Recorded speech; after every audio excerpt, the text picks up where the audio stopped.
అందరికీ good morning. Just ఇక్కడ Google search బార్లో ఎంఎంసి యూజీసీ క్లిక్ చేయగానే ఫస్ట్ది క్లిక్ చేయండి. అండ్ దీంట్లో ప్రోగ్రామ్స్ క్లిక్ చేసిన తర్వాత స్క్రోల్ డౌన్ చేయండి. రిఫ్రెషర్ కోర్స్ దగ్గరకు వచ్చేయండి. ఇందులో ఈ పేజీ స్క్రోల్ డౌన్ చేస్తే కింద డేట్స్ వస్తాయి. నవంబర్ అని వచ్చిందా, అట్లా నెక్స్ట్ మంత్ది డిసెంబర్, ఇట్లా మార్చ్ వరకు ఉన్నాయి. దీంట్లో మనం ఇప్పుడు ప్రజెంట్ ఏ డేట్లో ఉన్నామో దాని తర్వాత డేట్లలో ఇక్కడ ఏవైతే ఉన్నాయో, ఇప్పుడు +2 అని ఉంది. నేను 26th నవంబర్ రోజు వెనస్డే ఉంది. దాని రోజు క్లిక్ చేసినప్పుడు ఇక్కడ 2 సెంటర్స్ కనబడుతున్నాయి.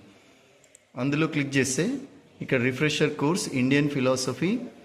సో ఇలా ఒక్కొక్కటి క్లిక్ చేసుకుంటూ మీరు చూసుకోవచ్చు. సో అదే దాంట్లో సో 26th రోజే మళ్ళీ సెకండ్ది ఇన్స్టిట్యూషన్ క్లిక్ చేసినప్పుడు రిఫ్రెషర్ కోర్స్ మల్టీడిసిప్లినరీ అని వచ్చింది. సో ఇలా మనం అందులో చెక్ చేసుకొని ఆ డేట్ని బట్టి మనది ఎలిజిబుల్ ఉంటే అప్పుడు లాగిన్ అవ్వండి. డైరెక్ట్గా ఇక్కడికి వెళ్ళి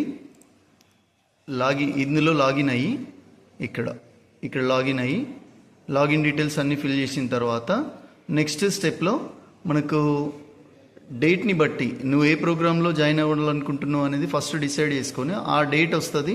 ఆ డేట్ని అక్కడ క్లిక్ చేసినప్పుడు ఆ ప్రోగ్రామ్ టైటిల్ వస్తుంది. దాంట్లో ఫస్ట్ ఎన్ఓసి అనేది ఒకటి శాంపుల్గా ఎన్ఓసి అనేది ఒకటి అందులో డౌన్లోడ్ అవుతుంది. అది తీసుకోండి. అది తీసుకొని ఫిల్ చేసి ప్రిన్సిపల్ నుంచి సిగ్నేచర్ తీసుకొని, ఎందుకంటే నో అబ్జెక్షన్ సర్టిఫికేట్, అది తీసుకున్న తర్వాత అది పీడిఎఫ్ చేసుకొని పెట్టుకుంటే దాని తర్వాత లాగిన్ అవన్నీ డీటెయిల్స్ ఎంటర్ చేసేటప్పుడు రిజిస్ట్రేషన్ చేసుకునేటప్పుడు అది అవసరం పడుతుంది. So I hope this video is helpful to you. Thank you.